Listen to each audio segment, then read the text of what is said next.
Assalamualaikum warahmatullahi wabarakatuh. Waalaikumsalam warahmatullahi wabarakatuh. Yang kami hormati Bapak Kepala Sekolah SD Negeri 1 Pamotan dan teman-teman guru di SD Negeri 1 Pamotan beserta teman-teman pengurus gugus KKG 5. Pada siang hari ini, sebelumnya saya ucapkan banyak-banyak terima kasih atas Rawe Panjenengan Banten yang mau menghadiri diseminasi dari modul 1.4 yaitu penerapan tentang budaya positif.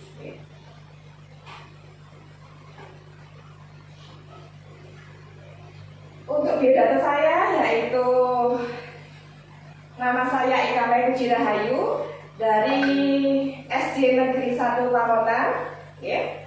Kemudian untuk moto saya bahwa belajar itu adalah modal besar seorang pengajar.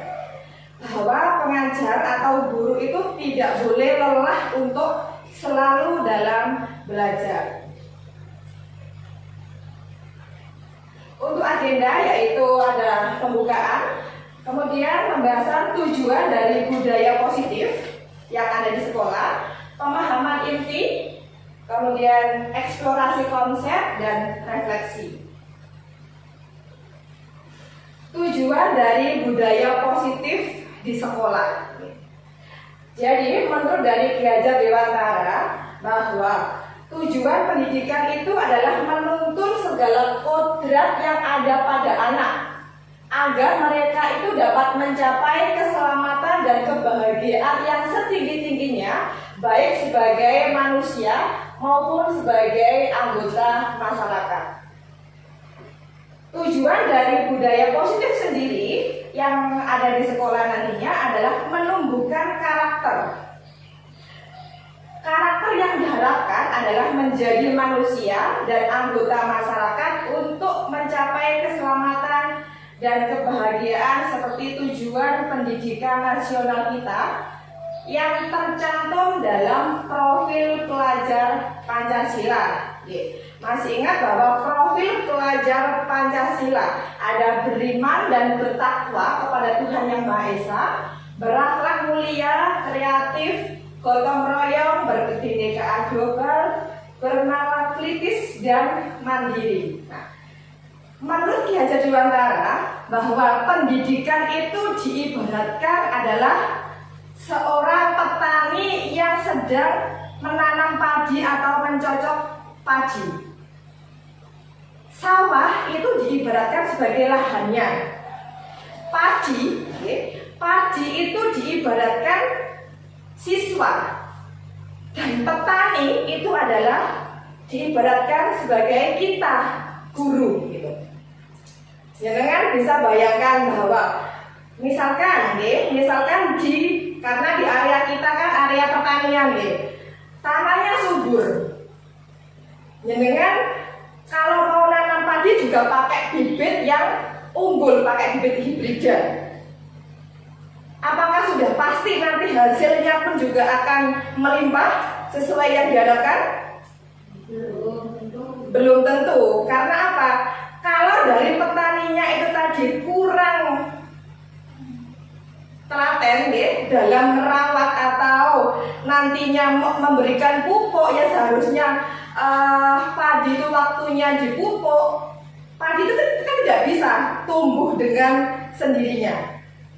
Butuh, kalau waktunya banyak rumputnya juga dicabuti rumputnya. Sama juga dengan pendidikan, bahwa pendidikan itu diibaratkan oleh petani yang mencocok padi tersebut. Bahwa berarti kita bisa belajar dari petani. Sebagai guru kita juga harus merawat anak didik kita dengan sabar, dengan ulet, dengan telaten, agar nantinya juga bisa sesuai dengan apa yang kita harapkan. Oh, anak ini nanti tujuan kita adalah membawa anak ke menjadikan anak yang bermanfaat, anak yang sukses, tetapi juga mempunyai karakter-karakter yang positif. Nah, oleh karena itu kita di sini adalah bukan untuk belajar gitu kan.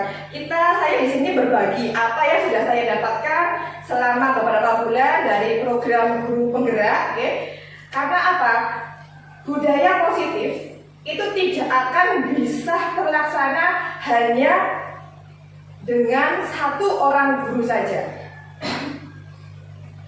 Harus dari satu lembaga, itu semuanya guru harus kita bersama-sama untuk menerapkan budaya positif agar apa dari tujuan tersebut bisa terlaksana. Nah, ini ada pertanyaan romantik. Jawabannya tinggal dengan jawab setuju atau tidak, karena materi di budaya positif adalah yang selama ini sudah kita terapkan. Oke. Cuman ada beberapa yang kurang tepat saja begitu. Untuk yang pertama, hukuman dapat mendisiplinkan anak. Kira-kira jenengan setuju betul? Tidak setuju. Tidak setuju. Alasannya apa kalau nggak setuju? Biasanya kalau anak dihukum itu malah dendam. Oh iya, malah menimbulkan rasa dendam. Oke, pertanyaan yang kedua, pemberian hukuman dengan hal positif seperti membaca. Yang pertama tadi kan hukuman bisa lari lapangan atau membersihkan kamar mandi gitu kan. Bahwa era-era zaman kita, terutama saya dulu ya, waktu di SD juga sering. Waktu misalkan nggak mengerjakan PR itu berdiri sambil ini dijewer gitu pernah juga. Nah, yang kedua ini pemberian yang positif, yaitu membaca atau membersihkan halaman sekolah dapat meningkatkan disiplin anak. Biasanya yang tidak mengerjakan PR ya sudah sekarang membaca berapa halaman begitu. Nah, kira-kira ini yang kedua setuju atau tidak? Masih bingung ya?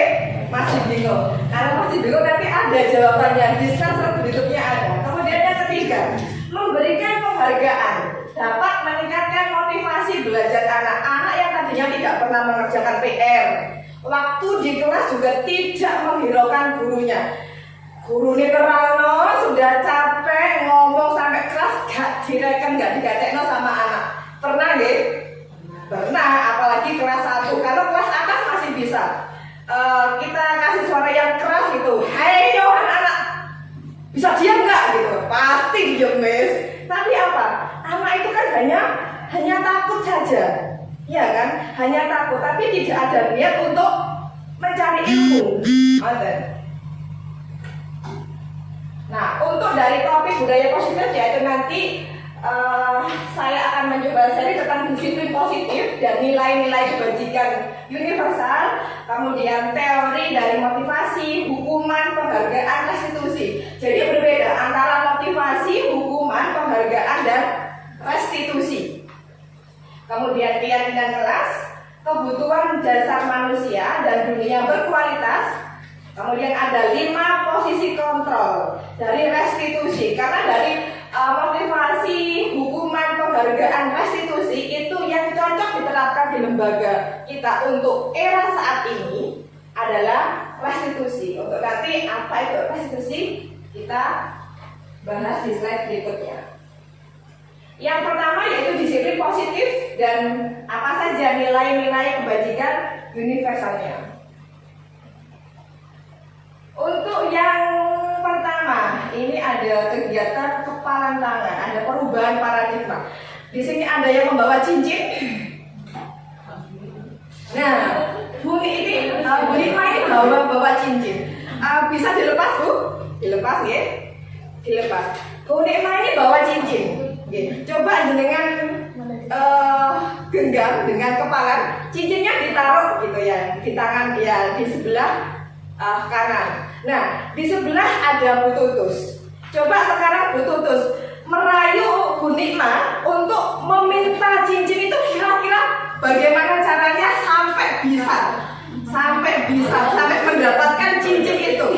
Nah, cincin yo nggak boleh kalau direbut, hanya pakai rayuan ya, nggak boleh kok dirayu, yo kalah kalau Bu Nikma ya.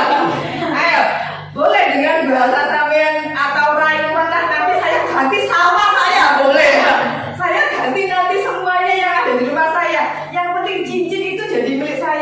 boleh. Karena cincin yang ada di jari-jarinya Bu Nikma tadi, saya yakin itu adalah bagian dari barang-barang berharganya.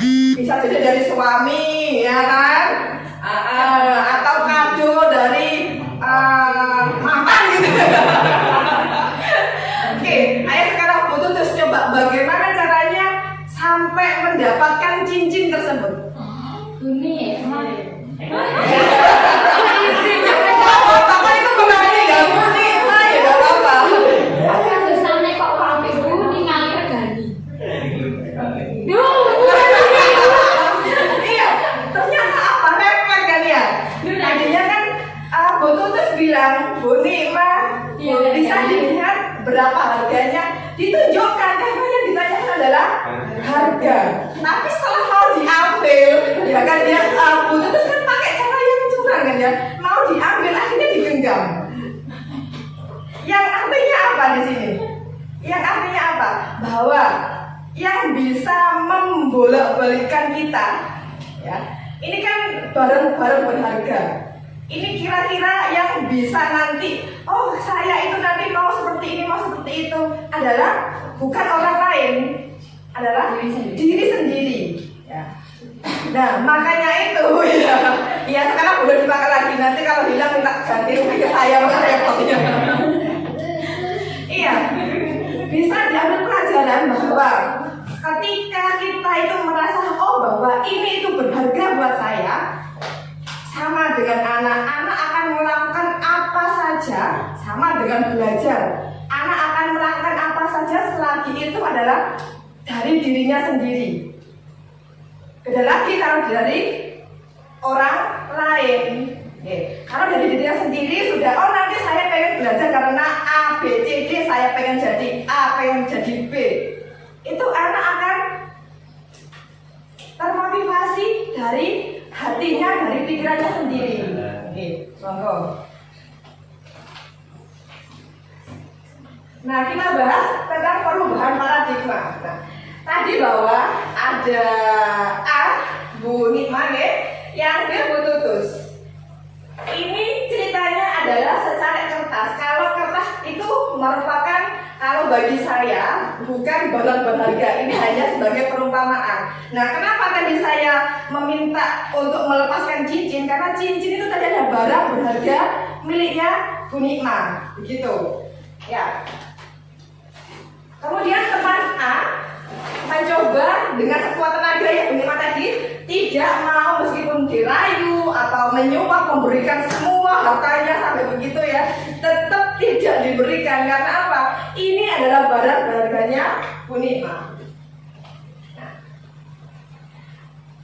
kemudian apa yang terjadi? Bahwa perubahan paradigma teori kontrol, ilusi guru itu bisa mengontrol murid. Kemudian bahwa kritik dan membuat orang merasa bersalah itu dapat menguatkan karakter. Yang ketiga, bahwa semua penguatan positif efektif itu dapat bermanfaat, dan bahwa orang dewasa itu memiliki hak untuk memaksa. Ini ilusi kontrolnya. Kemudian, siapakah sesungguhnya yang memiliki kontrol? Tadi Bu Nikma memberikan kontrol pada dirinya sendiri. Otomatis siapa yang memiliki kontrol? Adalah diri sendiri. Ya. Diri sendiri yang memiliki kontrol. Di sini stimulus responnya. Kita mencoba mengubah orang agar berpandangan sama dengan kita. Tidak bisa ya, bahwa kita itu tidak bisa mengubah orang agar berpandangan sama dengan kita. Pilihannya kita berusaha memahami pandangan orang lain tentang dunia. Kemudian yang kedua, perilaku buruk itu dilihat sebagai suatu kesalahan. Perilaku buruk dilihat sebagai suatu kesalahan.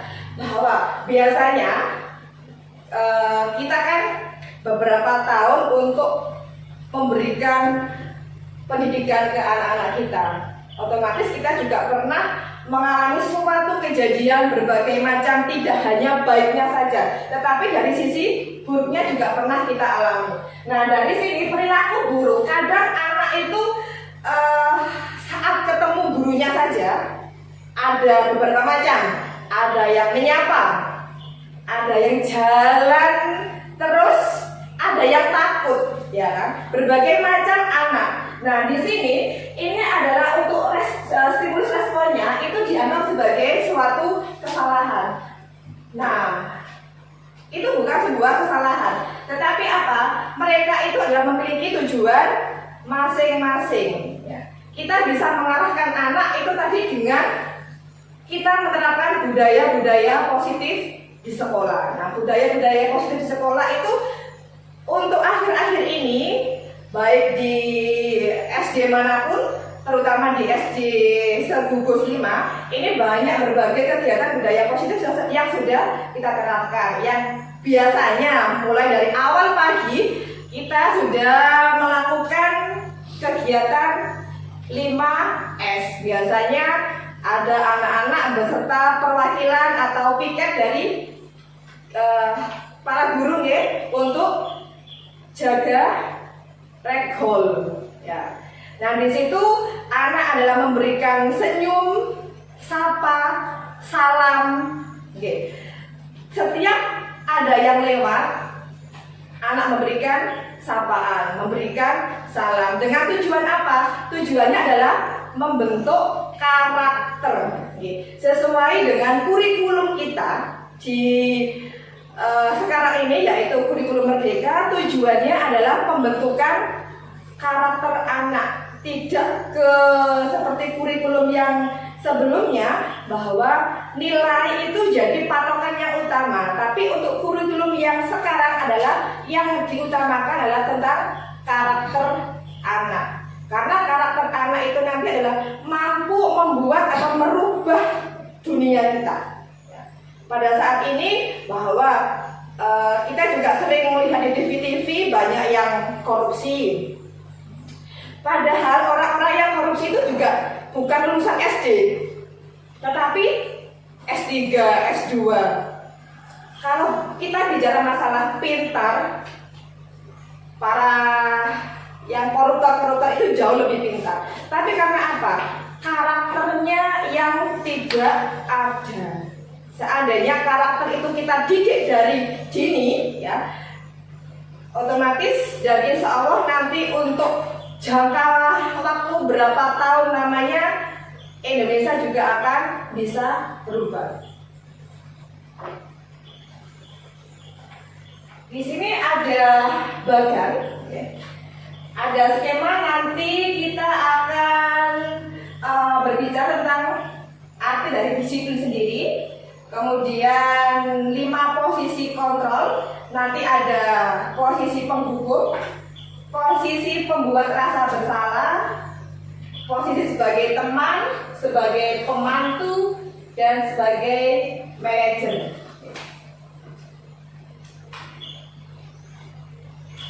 Makna dari disiplin sendiri. Dari bahasa Latin, disiplin itu adalah belajar, ya. Tetapi sering kita yang kita alami dari mulai kita menjadi seorang siswa sampai kita menjadi seorang guru, arti dari disiplin itu kan identik dengan adanya hukuman. Gila betul. Oke, bahwa kalau disiplin harus tepat waktu, itu masuk ke disiplin. Padahal disiplin sendiri bukan hanya tentang waktu saja. Disiplin, makna dari disiplin itu dapat merubah menjadi sesuatu yang dilakukan seseorang pada orang lain untuk mendapatkan kepatuhan. Kecenderungan secara umum yaitu menghubungkan kata disiplin dengan ketidaknyamanan, bukan dengan apa yang kita hargai atau pencapaian suatu tujuan yang mulia. Nilai-nilai kebajikan yang ingin kita terapkan pada budaya positif, yaitu dari nilai-nilai profil pelajar Pancasila tadi, ya, mulai dari beriman, bertakwa kepada Tuhan Yang Maha Esa, mandiri, bernalar kritis, berkebinekaan global, gotong royong, dan kreatif. Nah, untuk nilai-nilai ini kita sudah sering mendengar. Nah, otomatis juga kita tahu, oh penerapannya seperti apa. Karena apa? Kurikulum sendiri juga memakai dari nilai-nilai yang ada pada profil pelajar Pancasila. Ini tidak perlu saya bahas, ya. Saya lanjutkan. Yang kedua yaitu teori motivasi, hukuman, penghargaan, dan restitusi. Yang pertama, untuk menghindari ketidaknyamanan yaitu hukuman, itu ada pertanyaan apa yang akan terjadi apabila saya tidak melakukannya. Jadi kadang anak itu mengerjakan PR misalkan. Jadi yang dia tanyakan itu nanti gimana ya kalau saya tidak melakukannya, kalau saya tidak mengerjakannya. Itu adalah contoh dari motivasi secara eksternal. Kemudian yang kedua, untuk mendapatkan imbalan. Misalkan karena selama ini anak itu tidak mendapatkan nilai yang baik, kemudian orang tuanya memberikan semacam kayak reward, penghargaan. Tujuannya memang baik sebagai wujud untuk meningkatkan motivasi anak agar anak itu lebih semangat kadang. Nah, pokoknya nanti nek sampean dapat peringkat 1, saya kasih hadiah. Ini adalah contoh dari pemberian imbalan. Nah, motivasi ini adalah motivasi secara eksternal, tidak dari dirinya sendiri. Dan nanti kalau tidak mendapatkan imbalan atau tidak mendapatkan hadiah, akan geliyor lagi, menurun kembali. Kemudian yang ketiga, untuk menghargai diri sendiri. Misalnya, saya akan menjadi orang yang seperti apa bila saya melakukannya. Kadang anak itu termotivasi ketika melihat sosok orang yang dilihatnya. Makanya kita sebagai guru itu ibaratnya kita di sini kan aktor nih, aktor yang bisa dilihat oleh anak setiap harinya. Oh, bu guru seperti ini. Nah, kalau kita nanti sudah menanamkan sikap yang positif, anak itu adalah bisa sebagai motivasi anak sendiri bahwa oh nanti saya pengen seperti bu guru, saya pengen seperti pak guru, kan? Atau melihat ada dokter lewat, ternyata sudah rapi, ya. Kemudian naik mobilnya juga naik mobil yang mewah. Kemudian anak itu akan termotivasi. Oh ya, berarti saya harus belajar, saya harus pintar agar nantinya saya juga bisa seperti dokter itu, atau melihat sosok yang bupati misalkan. Nah, itu adalah motivasi dari dirinya sendiri, motivasi internal. Merdeka, ya, merdeka, kurikulum merdeka, bahwa Ki Hajar Dewantara itu mengartikan tidak hanya terlepas dari perintah, akan tetapi juga cakap buat memerintah diri sendiri. Yang artinya apa? Merdeka di sini adalah anak itu tidak hanya disuruh pada waktu sebelum istirahat. Kalau anak itu merdeka untuk dirinya sendiri, mereka akan tetap mematuhi, oh saya ini waktunya belum istirahat, jadi saya di kelas saja. Tapi kalau tidak ada gurunya, anak itu berkeliaran. Nah, ini adalah contoh dari yang belum merdeka, bahwa anak itu hanya mematuhi gurunya saja, gitu. Ini ada hukuman ya tadi ya, dihukum oleh penghargaan. Bahwa penghargaan itu berlaku sama dengan hukuman. Yang biasanya, karena saya sendiri selama ini juga masih menerapkan metode hukuman, karena mungkin karena identik dengan dulu apa yang sudah saya terima pada waktu saya di bangku sekolah. Kalau tidak dihukum itu pastinya tidak akan termotivasi.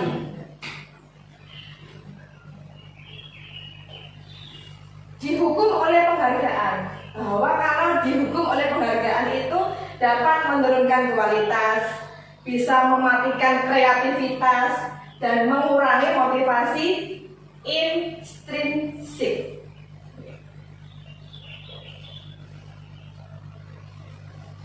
Kemudian selanjutnya adalah bentuk program dari kebajikan, yaitu memberikan apresiasi. Perlu diingat beberapa hal, bahwa beri pengakuan secara khusus, secara pribadi kepada semua murid dan secara konsisten, bahwa kita itu harus fokus pada proses. Tidak bisa segala sesuatunya bentuk budaya positif kita lakukan sehari 2 hari, tidak bisa, dan dilakukan oleh 1 orang saja juga tidak bisa. Nah, kenapa di sini saya tadi mengundang panjenengan sedanten, biar nanti budaya positif itu bisa terlaksana diterapkan oleh 1 lembaga. Ngoten nggih. Di sini ada beberapa pertanyaan. Mencatat 100 kali di dalam buku. Pernah melakukan seperti itu? Pernah. Pernah menyuruh atau melakukan? Kan beda ya, menyuruh atau melakukan? Melakukan, oke. Menyuruh, ya pernah menyuruh juga pernah melakukan. Mencatat 100 kali di dalam buku kalimat, saya tidak akan terlambat lagi karena terlambat ke sekolah. Atau misalnya, saya akan mengerjakan PR gitu sampai 100 kali atau sampai berapa halaman full gitu. Oke, pernah ya? Ada yang pernah melakukan, ada yang pernah menyuruh. Nah, di sini ada pilihan hukuman atau konsekuensi. Kira-kira yang pertama ini termasuk hukuman atau konsekuensi? Masuk hukuman ya. Jawabannya nanti ya. Habis ini jawabannya. Kemudian yang kedua, lari mengelilingi lapangan basket karena 2 kali terlambat hadir ke sekolah. Ini masuk hukuman atau konsekuensi? Konsekuensi. Hukuman. Oke. Yang ketiga, murid diminta untuk push up. Nah, biasanya ya guru olahraga ya guru yang push up. Tapi gak hanya guru olahraga ya.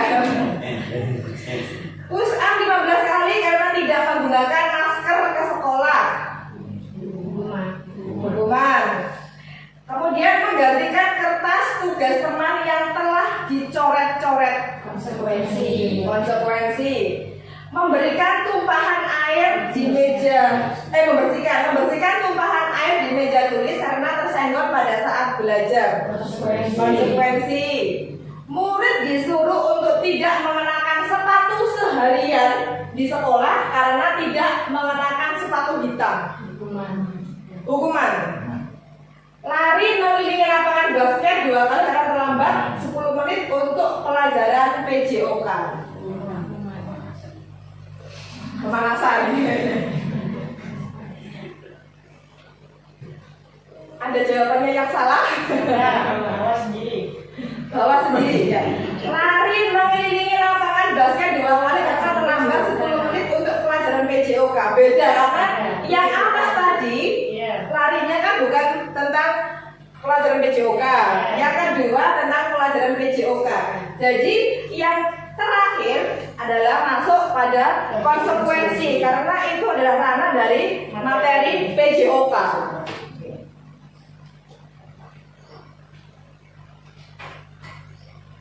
Ini ya, perbedaan hukuman dan konsekuensi. Yang pertama, sesuatu yang menyakitkan harus terjadi.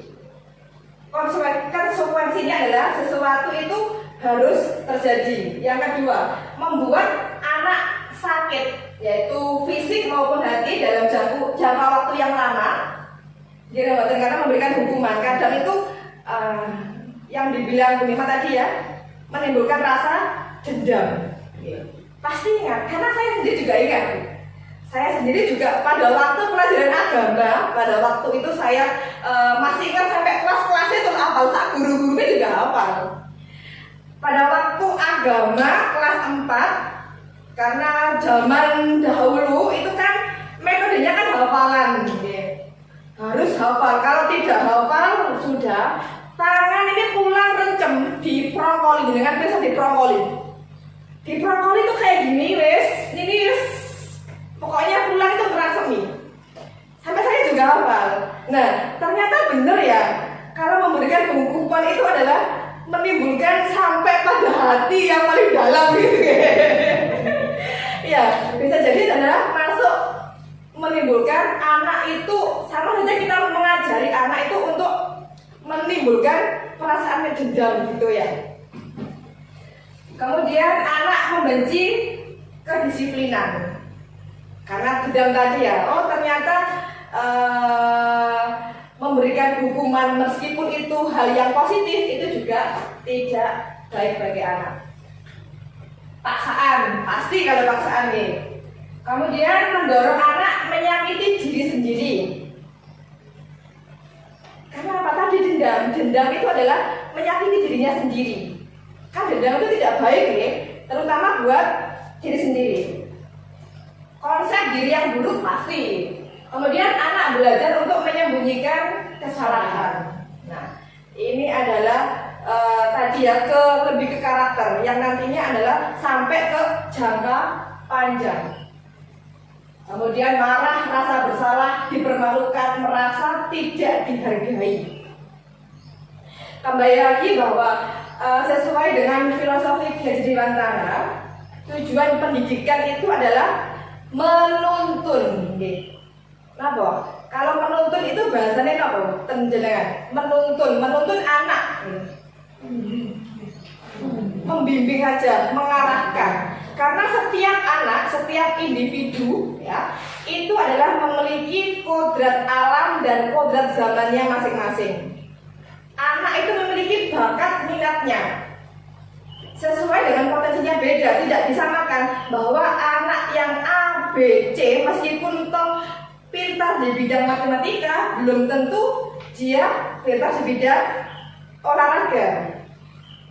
Jadi kita sebagai guru adalah menuntun anak. Menuntun anak. Oh, anak ini sukanya menggambar. Ya sudah, saya bangkitkan untuk materi menggambarnya.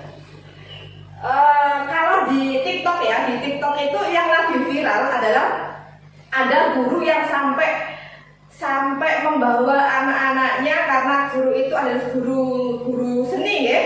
Bisa nyanyi, belajar nyanyi, bisa gitar, bisa piano juga, sampai tembus jadi sekarang panggilan artis ya Pak Guru siapa itu saya lupa juga.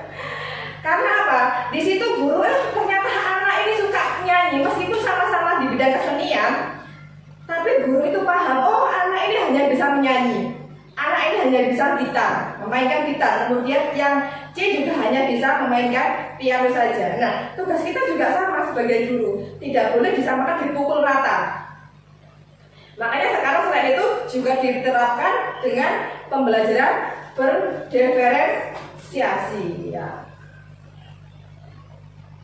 Kemudian selanjutnya yaitu ke restitusi, bahwa tadi hukuman penghargaan itu tidak baik. Yang boleh diterapkan adalah restitusi. Restitusi sendiri asik ya, asik ya bahasa restitusi gitu kan. Restitusi adalah proses menciptakan kondisi bagi murid untuk memperbaiki kesalahan mereka, sehingga mereka bisa kembali pada kelompok mereka dengan karakter yang lebih kuat. Restitusi juga merupakan proses kolaboratif yang mengajarkan murid untuk mencari solusi untuk mereka sendiri dan membantu murid berpikir tentang orang seperti apa yang mereka ingin dan bagaimana mereka harus memperlakukan orang lain. Bahwa kita di sini itu adalah biar tidak sama dengan era-era zaman dahulu kala yang memberikan hukuman selalu. Disiplin itu identik dengan hukuman, bahwa tidak serta-merta seperti itu. Bahwa untuk menumbuhkan disiplin anak dengan cara restitusi. Ini kan baru pengertiannya gini. Kalau pengertian mungkin dengan akan sampai keluar sini sudah lupa. Nanti ada penerapan langsung yang sudah saya terapkan. Ini nanti perbedaan antara hukuman, konsekuensi, dan restitusi. Ciri-cirinya restitusi. Yang pertama, bukan untuk menebus sebuah kesalahan, namun untuk belajar dari sebuah kesalahan. Memperbaiki hukuman, tawaran, dan bukan paksaan. dalam diri, kemudian mencari kebutuhan dasar yang mendasari tindakan, cara yang paling baik yaitu restitusi diri, kemudian restitusi fokus yaitu pada karakter bukan pada tindakan.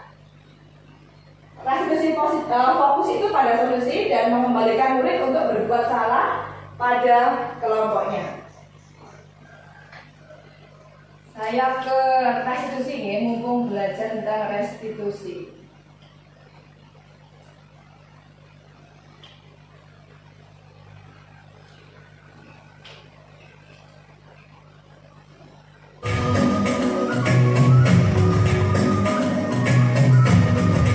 Nah ini contoh kasusnya, bahwa pada saat pengeluaran dana itu nanti adalah menyontek gitu. Ada beberapa kasus.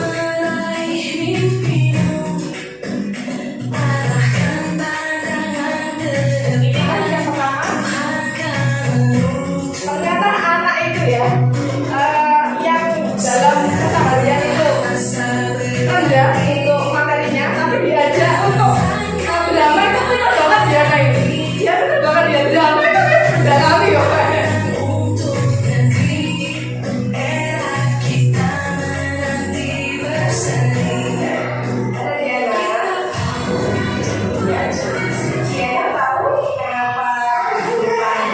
Beberapa acting yang lolos acting mau Diana apa? Yang lainnya tidak lolos. Ada waktu ulangan saya. Bu Ika itu melihat kalau Diana itu melihat jawabannya dari Vina. Ya. Artinya apa? Artinya Diana mencontek. Betul tidak? Betul. Ya. Kalau betul, perbuatan mencontek itu perbuatan yang baik atau tidak? Tidak baik, ya. Ya. Kita tahu ya, bahwa semua manusia itu pasti pernah berbuat salah, ya. Sama aku kan juga pernah berbuat salah. Dan mencontek itu adalah salah satu dari perbuatan yang salah, ya. Yakin bahwa mencontek itu perbuatan yang salah, ya? Iya. Dia masih ingat tidak kesepakatan kelas yang sudah kita buat? Masih, ya. Kesepakatan kelas tentang mencontek berarti apa? Terkait tentang apa? Tentang kejujuran, ya. Artinya apa? Jangan dalam mengerjakan itu harus jujur. Pasti dia punya alasan kenapa mencontek tidak belajar, ya. Kenapa kok tidak belajar? Main handphone, ya. Boleh ya, kalau main handphone itu boleh, tetapi harus tahu waktu. Kalau waktunya belajar juga harus belajar. Kalau waktunya main HP juga menggunakan waktunya untuk main HP, ya. Dia tahu bahwa mencontek itu kan sudah satu kesepakatan kelas, ya. Kalau begitu, langkah apa yang akan dia lakukan untuk menepati kesepakatan tersebut? Akan belajar. Selain belajar akan kelas sebelum belajar sebelum ulang, ya. Mulai kapan akan dia lakukan? Sekarang pinter, ya. Mulai sekarang. Artinya apa? Diana sudah yakin dengan kesepakatan kelas, ya. Tujuannya apa? Diana akan menjadi anak yang lebih baik lagi, yang solehah, yang jujur. Dia nanti akan berguna buat orang tua, jadi sebagai ayah, ibu, ya. Kemudian jadi anak yang berguna buat orang tua dan juga ibu, ayah, dan bangsa kita. Oke, setuju ya, ayah? Oke, setuju. Kasih dulu.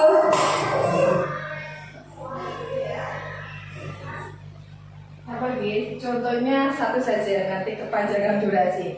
Jadi kalau kita melihat anak yang melakukan kesalahan, menumbuhkan budaya positif tadi, ya, bahwa restitusi itu adalah dari anak sendiri. Kita tanya, oh kesalahan anak itu apa sih? Ditanya kesalahannya. Setelah itu kita tanya lagi, kesepakatan kita kan sudah ada. Jadi nanti untuk kesepakatan kelas di slide berikutnya, gitu.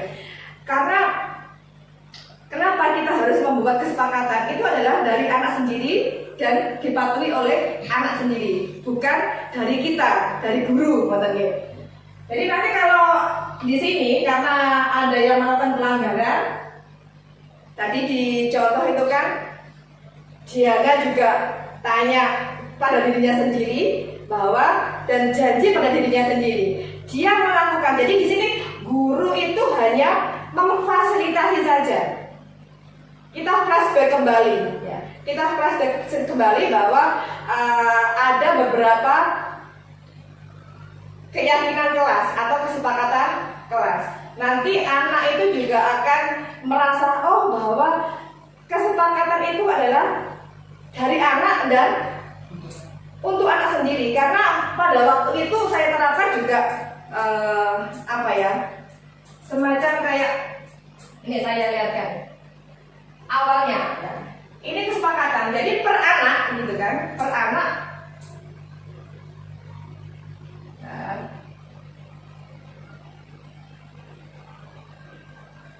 Mereka membuat kesepakatan. Karena apa? Pada waktu pelajaran juga sama. Oh, ternyata saya tidak suka seperti ini, Bu. Saya tidak suka seperti ini. Kesepakatannya saya terapkan juga dari perwakilan suara setiap anak. Tidak ada yang contek-contekan, mereka menuliskan di kertas.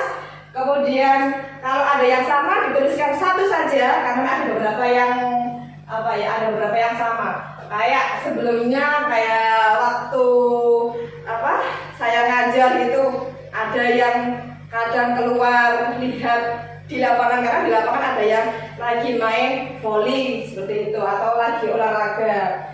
Nah, ternyata anak itu juga tidak suka. Jadi bukan hanya gurunya saja yang tidak suka itu, ternyata anak juga tidak suka. Jadi ada yang mengusulkan bahwa itu Bu, saya usul kalau pada waktu pelajaran tidak boleh ada yang berkeliaran, ya. Ternyata kan anak juga memiliki rasa keinginan, oh berarti saya itu pengen teman-teman itu fokus semuanya, gitu kan. Ada yang tidak boleh menyontek Bu, karena ini sering menyontek, ini sering menyontek. Nah, ternyata anak itu memiliki keinginan masing-masing. Nah, tugas kita adalah hanya memfasilitasi saja, gitu.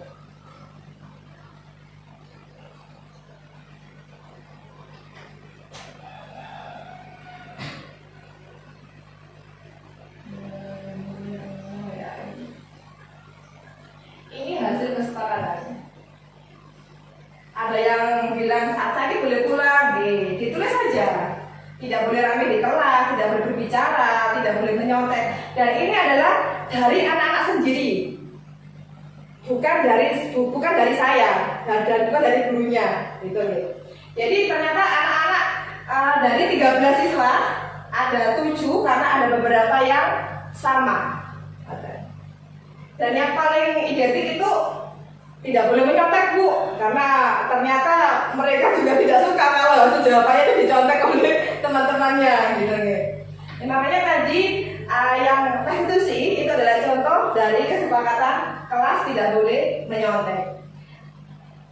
Kemudian untuk piket, yang tadinya awalnya piket itu saya bentuk, oh hari Senin berapa anak, hari Selasa berapa anak. Tapi ternyata anak itu tidak suka seperti itu. Kesepakatan kelasnya adalah setiap hari semuanya piket. Ya tidak apa-apa. Itu kan adalah kesepakatan dari mereka sendiri, ya. Kita kan hanya kembali lagi tadi memfasilitasi saja. Kemudian tidak boleh berjalan atau keluar kelas saat pelajaran, dan tidak boleh berbicara dengan temannya, karena mungkin biasanya bukan hanya murid kita, ya, kita sendiri pun pada waktu seminar atau sebagainya, saat kita mungkin merasa bosan atau merasa ngantuk gitu kan, pasti ngomong sama temannya, tapi belum tentu, ternyata yang diajak bicara juga belum tentu suka gitu. Makanya mereka membuat kesepakatan bahwa pada waktu pelajaran tidak boleh berbicara sendiri di kelas gitu. Nah, artian selain itu selain berdiskusi, tapi kalau ada penjelasan dari gurunya, berarti anak itu kesepakatan kelasnya adalah mendengarkan gitu. Selanjutnya adalah keyakinan kelas nih. Keyakinan kelas.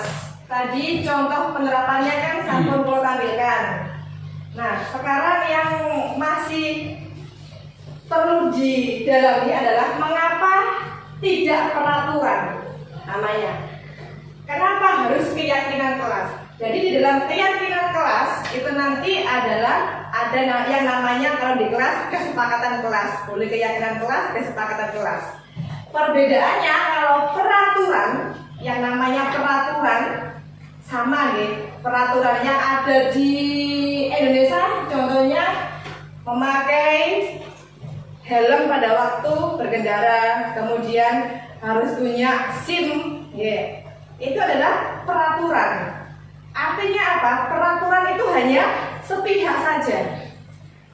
Kalau sepihak otomatis peraturan hanya dibuat oleh seorang guru saja. Tetapi yang dibutuhkan anak, itu adalah feedback, harus ada kesepakatan.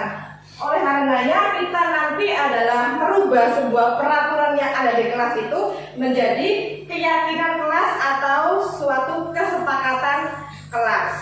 Tadi contoh-contohnya sampun saya jelaskan ya. Jadi perbedaannya itu, kenapa kok keyakinan atau kesepakatan kelas kok tidak peraturan kelas? Karena untuk menumbuhkan sikap tanggung jawab pada dirinya, mulai dari dirinya, yaitu motivasi internalnya, bukan karena takut dengan peraturan atau takut dengan gurunya atau takut karena nanti dapat hukuman, tetapi adalah karena dirinya sendiri. Betul nggak? Ini contoh kesepakatan kelas. Jadi tidak harus kesepakatan kelas itu kan berbeda antara tadi yang ada di kelas saya, mungkin nanti kalau jenengan buat lagi di kelas itu kan sudah berbeda, karena itu adalah ide pemikiran dari anak-anak ya. Kalau namanya ide antara yang satu dengan yang lain otomatis tidak sama.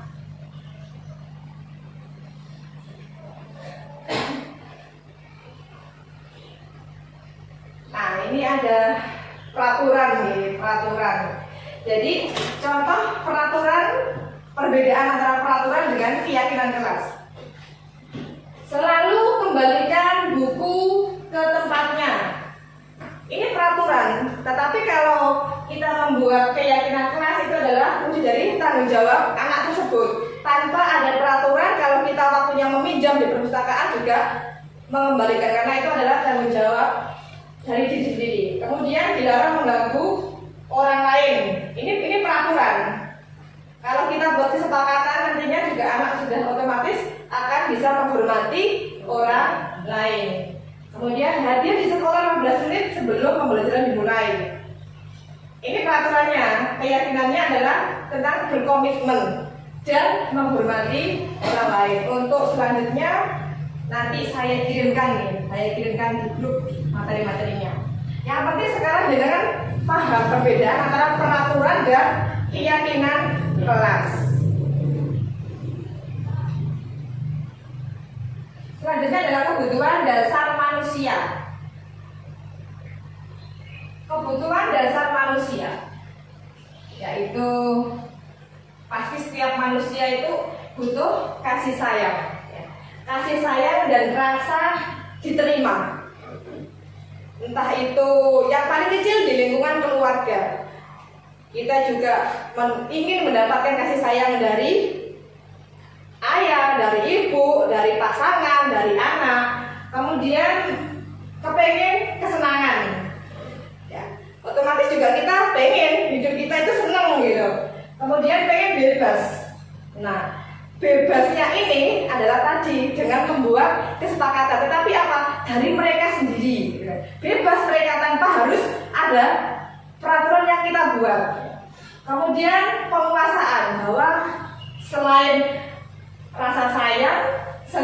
bebas juga bisa berkuasa. Tapi berkuasanya bukan berkuasanya yang kriminal seperti seorang preman, bukan.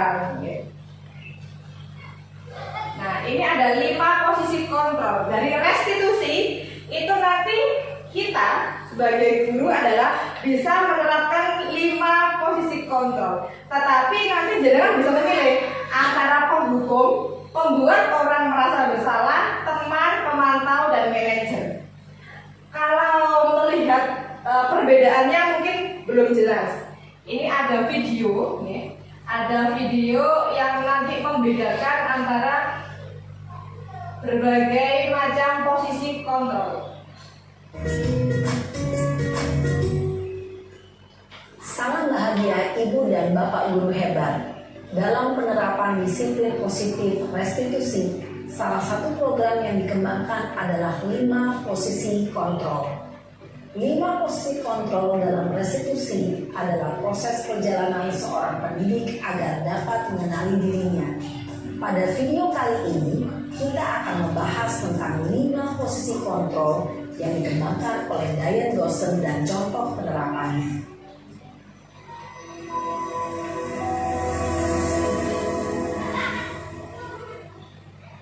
5 posisi kontrol itu adalah 1. Posisi penghukum, 2. Posisi pembuat merasa bersalah, 3. Posisi teman, 4. Posisi pemantau atau monitor, dan 5. Posisi manajer. Untuk lebih memahami kelima posisi tersebut, mari kita saksikan kasus Naren yang terlambat di sekolah dan melihat bagaimana kelima posisi kontrol dalam menghadapi masalah tersebut.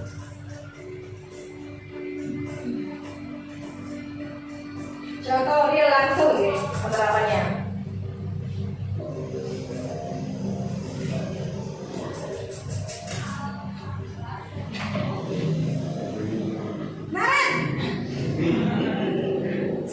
Yang pertama pasti pernah seperti itu. Atau pernah berlaku seperti itu. Kamu terlambat. Kamu deh pasti terlambat. Maaf Bu, saya Apa? Apa coba? Alasan kamu apa lagi? Kapan sih kamu tidak terlambat? Malas sekali ya kamu jadi anak. saya Dasar pemalas. Anak belum sempat untuk menjelaskan ya, sudah dipotong sama gurunya. Terlambat. Sana, kamu keliling lapangan basket 2 kali. kenapa saya harus keliling lapangan basket Bu? Kenapa? Kamu melawan ibu. Berani-beraninya jawab. Sudah terlambat, masih berani jawab pula.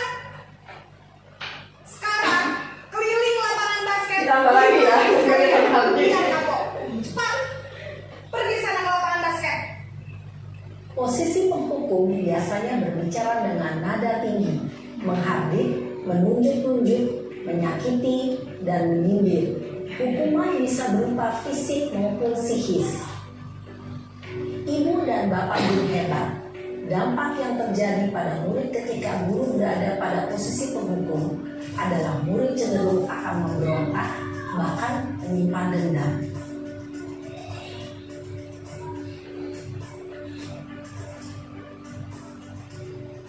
Ini posisi yang kedua.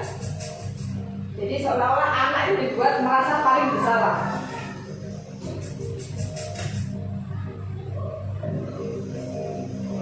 Naren, Salah lagi. Naren. Kamu kenapa terlambat lagi, nak? Ya Tuhan, Naren. Kamu senang ya bikin ibu susah ya? Kalau kamu terlambat lagi, nanti ibu yang ditegur bapak kepala sekolah, nak. Disangka ibu tidak bisa membina kamu. Duh, gimana ini? Maaf Bu, Duh, Gusti Naren. Naren, kamu suka ya kalau ibu ditegur bapak kepala sekolah? Terus, sekarang ibu harus tulis apa ini di buku absen? Ini kamu sudah sering terlambat loh. Ibu harus apa coba? Maaf Bu, maaf sekali.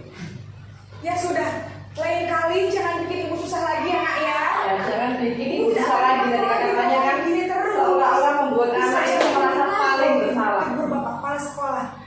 Sana cepat kelas. Maaf ya Bu, maaf sekali. Posisi pembuat rasa bersalah berbicara dengan nada tenang, cenderung lembut. Namun kata-kata yang diutarakan membuat murid merasa menjadi orang yang gagal, memandang buruk dirinya sendiri, merasa tidak berharga, dan tidak sanggup membahagiakan orang lain. Ketika guru mengambil posisi pembuat rasa bersalah, murid akan menganggap dirinya yang bersalah dan ia akan menyimpan emosi negatif tersebut di dalam dirinya. Sekarang di posisi sebagai teman.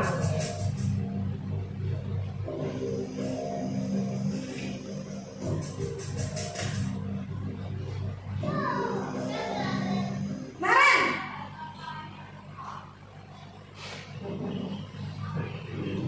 Selamat pagi Bu.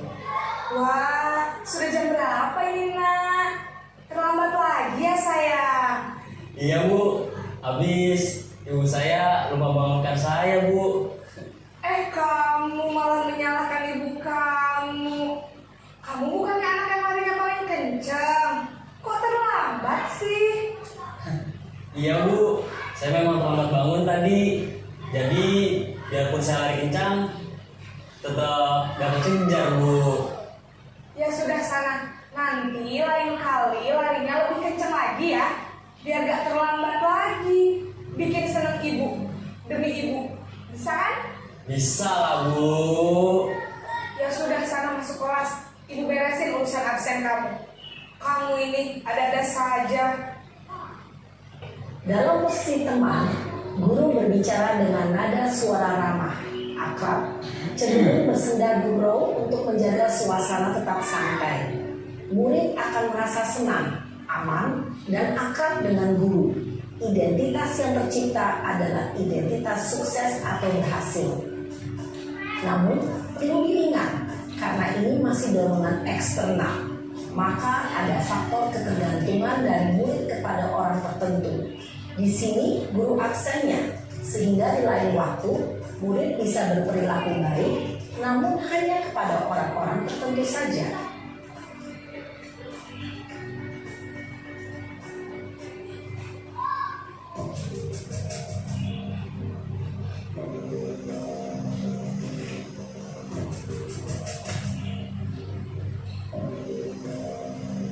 Naren!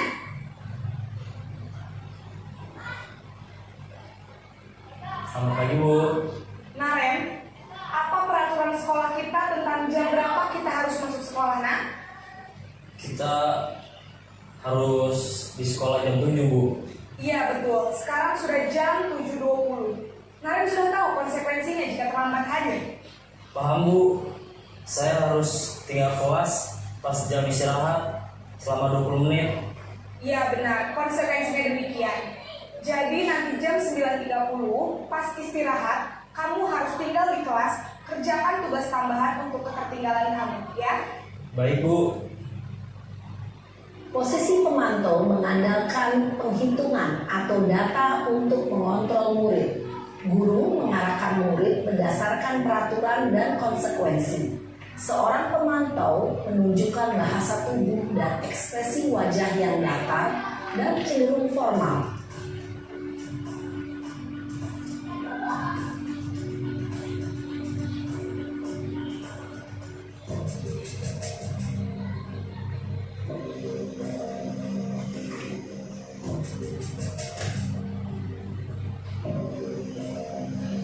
Naren!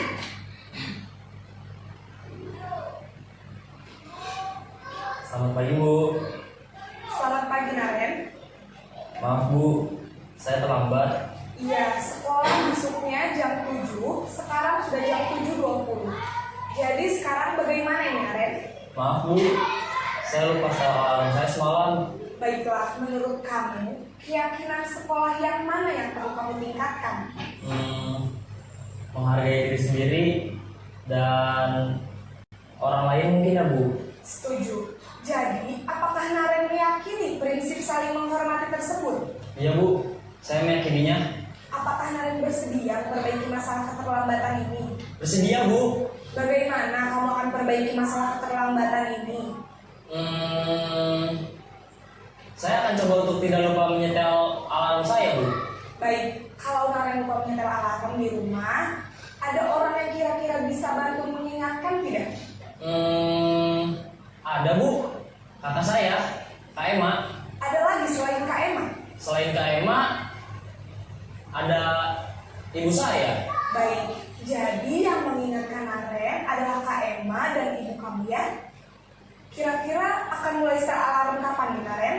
Setelah pulang sekolah, akan segera saya lakukan. Baik, jadi Naren akan setel alarm untuk bangun besok pagi dan akan diingatkan oleh kakak dan ibunda Naren ya.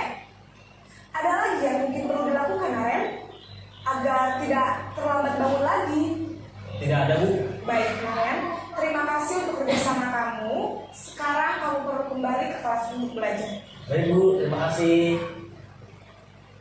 Posisi manajer adalah posisi kontrol yang disarankan untuk membimbing murid memiliki sikap disiplin yang positif, yaitu murid yang mandiri, bertanggung jawab, dan dapat memecahkan masalah. Tujuan dari posisi ini adalah agar murid dapat berefleksi atas tindakannya. Guru akan dengan tulus memberikan pertanyaan-pertanyaan bermakna, sehingga membuat murid dapat belajar dari kesalahannya dan mencari sebuah solusi untuk menyelesaikannya. Ibu dan Bapak guru hebat, setelah mengamati adegan kelima posisi kontrol tadi, kira-kira posisi mana yang paling ideal? Posisi mana yang dapat menunjang motivasi intrinsik mood? Oke, menurut dengan dari kelima posisi tadi, yang paling ideal di posisi apa? Di posisi manajer. Nah, kenapa juga tadi saya terapkan untuk yang tentang keyakinan di kelas nih? Kalau yang ada contohnya, kasusnya Naren, itu tadi adalah tentang keyakinan di sekolah. Oke. Kemudian saya, karena areanya saya sebagai seorang guru, ya, otomatis saya akan menerapkan keyakinan atau kesepakatan tersebut yang ada di kelas. Jadi dengan cara memposisikan diri kita sebagai manajer, yang paling tepat adalah sebagai manajer.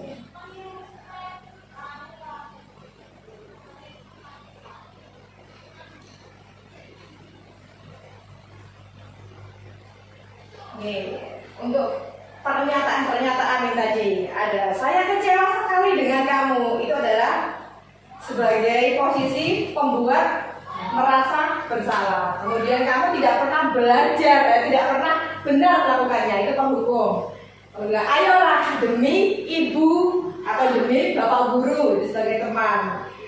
Kemudian yang sebagai manajer itu adalah bagaimana kamu bisa menyelesaikan masalah ini sesuai dengan kasus yang tadi saya contohkan di kasusnya Diana tadi. Nah ini, jadi kita harus bergerak antara peraturan ya, yang ada dengan pemantau, kemudian pemberian konsekuensi dengan mengalihkan ke nilai-nilai universal tadi, kemudian menerapkan atau mengubah dari pemantau ke manajer. Kemudian dari konsekuensi memberikan hadiah beralih ke memperbaikinya. Untuk yang terakhir yaitu segitiga restitusi. Kalau segitiga restitusi ini hanya sebagai langkah saja, oke. Langkah awal kita untuk menyelesaikan, gitu saja.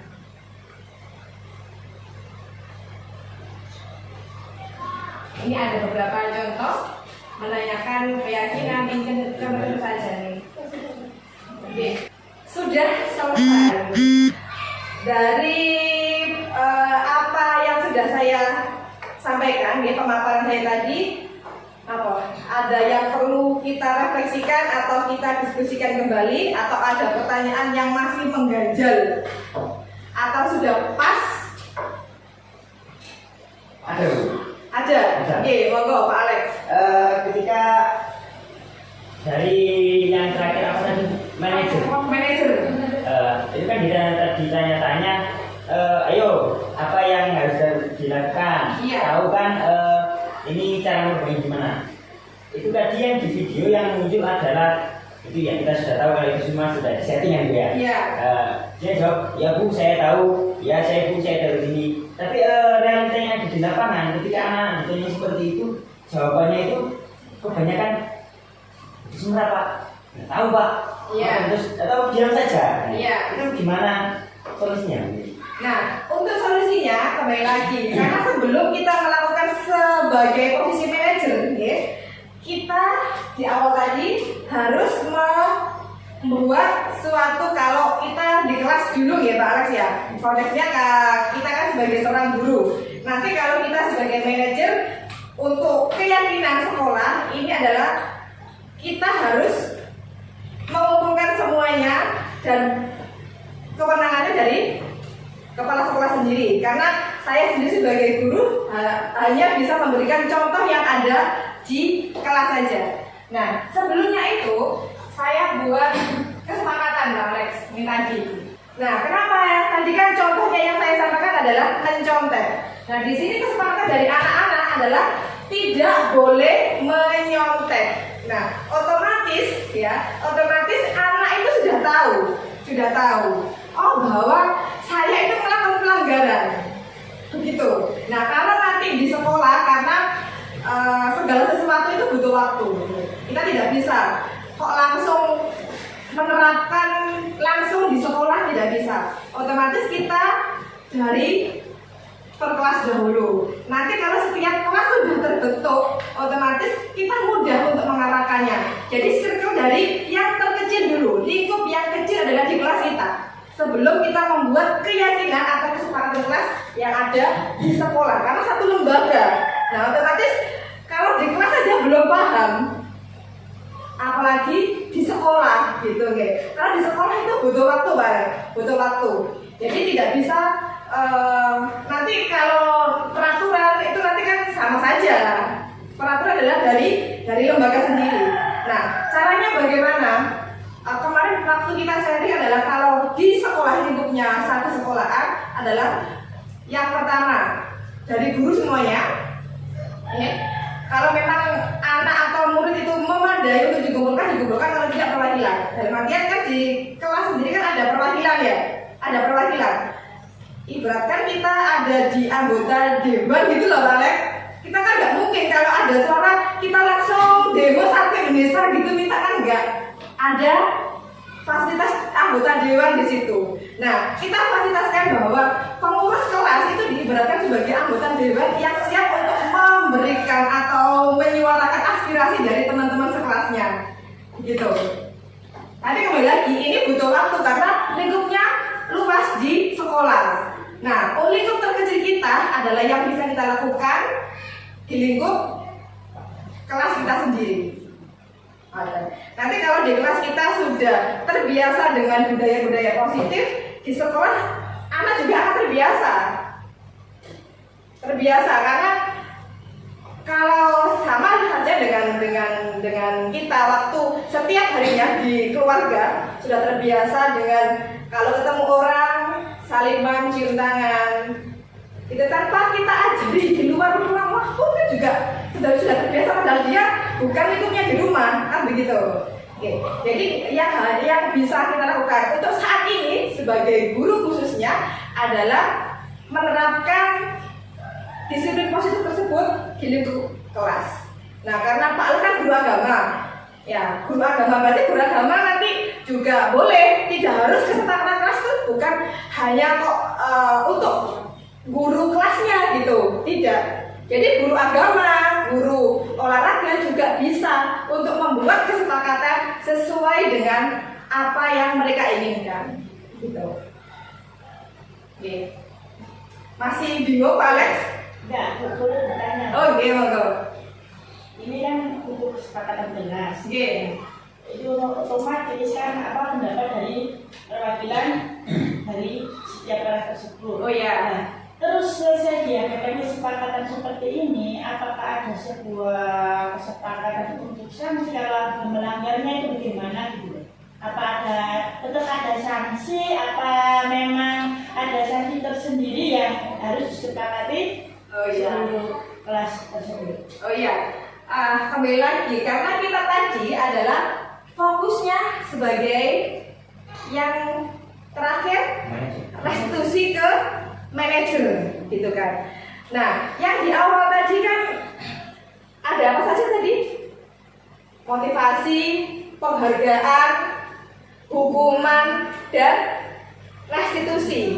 Sedangkan dari hukuman dan restitusi sendiri kan berbeda. Nah, bagaimana apakah ada hukuman? Karena dari pengertian restitusi sendiri adalah dari anak sendiri, gitu kan? Dari anak sendiri. Jadi tidak ada semacam kayak hukuman. Hukuman itu didapatkan buat anak sendiri. Misalkan tadi terlambat, gitu kan? Tadi terlambat. Kalau terlambat kan lingkupnya dari lingkup sekolah kan, lingkup lembaga. Nah, bagaimana cara kamu? Jadi memang kita sebagai guru itu selain posisi manajer itu kan kayak kita juga harus mengetahui apa psikolog anak, gitu kan. Juga harus memahami, memposisikan sebagai guru BK juga, gitu kan. Karena di anak sendiri juga tidak ada guru BK, gitu. Jadi untuk menghindari sifat-sifat jenjang itu tadi juga kita menghindari hukuman, gitu kan. Ya memang ini kan hal yang awal, gitu kan. Memang susah, gitu kan. Beralih untuk itu susah. Sama dengan proses peralihan kita pada kurikulum yang merdeka. Di awal juga kebingungan. Oh, nanti saya gimana? Caranya itu bagaimana? Yang A mulai dari diagnostiknya bagaimana, mulai dari penerapannya bagaimana, belum lagi ditambah ada model pembelajaran yang baru lagi, gitu kan. Nah, kenapa kita kok harus mengikuti perkembangan, bukan hanya perkembangan zaman ya ke teknologi, bukan hanya seperti itu, tetapi apa, perkembangan anak. Ternyata anak pada zaman sekarang itu berbeda dengan pada zaman kita dahulu. Kalau zaman kita dahulu kita memberikan bukan kita ya, guru memberikan atau mengajarkan kita dari kelas 1 pun juga masih sama, seluruh yang bisa sama. Ini Budi, ini Bapak Budi. Bapak Budi terkenal di mana? Di seluruh Indonesia. Gitu, semuanya, tidak hanya di Pamokan, di Papua sama. Jadi ini Bapak Budi itu terkenal di mana-mana. Tapi sekarang kan sudah beralih dan berubah dengan adanya kurikulum merdeka, gitu kan. Sama, ini nanti adalah ini awal, jadi bukan suatu gebrakan buatan, tapi hanya untuk kita mengikuti perkembangan dari anak, gitu kan. Oh, ternyata anak sekarang itu tidak bisa kalau diberikan hukuman. Nah, kenapa kok ada peralihan? Karena apa?